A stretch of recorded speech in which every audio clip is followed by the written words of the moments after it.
Hi guys, we're out here to show you a little bit about some winter tips, what to keep up on your truck, what you should have on your truck.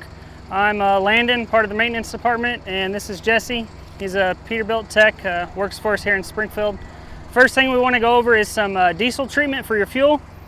You can pick this up anywhere, TAs, truck stops, Walmart. It tells you on the back how much it can treat at what temperatures, so you know how much fluid to put in the tank. Definitely want to have a couple jugs on this on hand, so you can be prepared for driving in the frigid temps. Also keep in mind when you're doing your trip planning, you may start out somewhere south where it's nice and warm and you don't need it, but the load could take you north and you could hit negative temps in no time. So definitely want to keep this on this time of year no matter where you're at.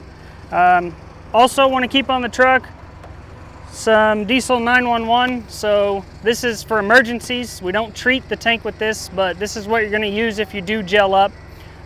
Keep a spare set of fuel filters on the truck with you, and if we do have to call road service out for you, you've got everything they need to get you going again.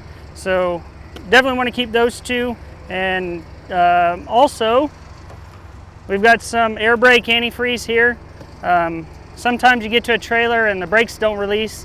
The trailer could have set and had moisture build up, so you can dump this in your trailer line, tractor line to the trailer, and put it back on and release the brakes. It's going to push this through the trailer and get everything freed up, so you can get rolling again. So